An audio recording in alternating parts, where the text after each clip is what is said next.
2014 წლის აგვისტოს დასაწყისში შთამბეჭდავი მოვერცხლისფრო ღრუბლები, რომლებიც ბნელცაზე მზის სხივებში ბანაობენ, შვედეთის კუნძულ გოთლანდიდან გადაიღეს.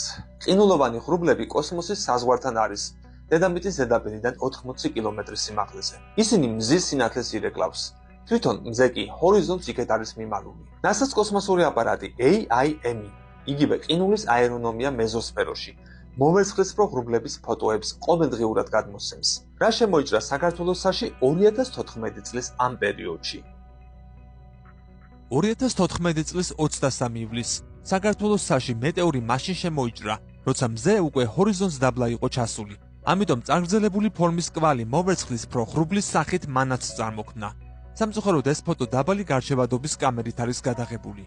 მეტეორიტმა შესამჩნევი კვალი დატოვა, თუმცა როგორც ჩანს, პატარა ზომის იყო, რადგან არავის გაუგია აფეთქების ხმა. სავარაუდოდ მეტეორიტის ნარჩენები თუ ისინი სრულ დაწვას გადაურჩა, რაჭის ტერიტორიაზე ჩამოსვივდა. ჩვეულებრივ ასეთი ნარჩენები გაშავებულია ერთი მხრიდან, რომლითაც ატმოსფეროში მოძრაობდა. აქვს ეგრეთ წოდებული აბლაციის, ანუ გადნობის კვალი. მეტეორიტი მეტი რაოდენობის რკინა შეიცავს, ვიდრე დედამიწაზე მიმობნეული ქვები, ამიტომ ეკრობა მაგნიტს.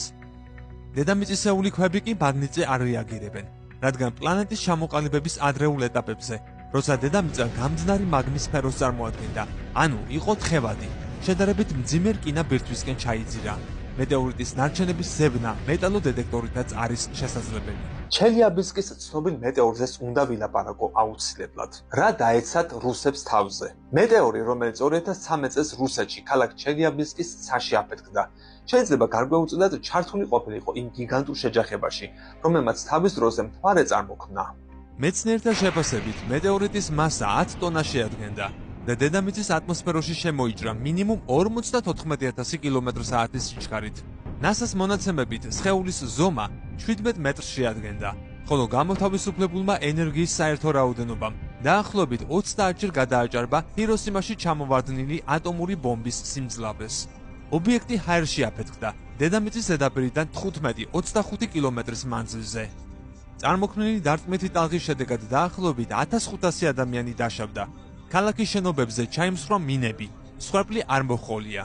საიდან ასეთი შეფასებები? ზოგიერთმა სპეციალისტმა ვიდეო რეგისტრატორებზე დაყრდნობით, აფეთქებამდე მანძილი შეაფასა და ანთების სიმძლავრედ 6 კილოტონა მიიღო. ატომურ აფეთქებებზე დამკვირვებელი 45 ინფრაბგერული სადგურიდან 17-მა დარტყმითი ტალღა დაარეგისტრირა. აფეთქების რეკონსტრუქციით 500 კილოტონა დადგინდა, რაც 10,000 ტონიანი მეტეორიტის კინეტიკურ ენერგიას შეესაბამებოდა.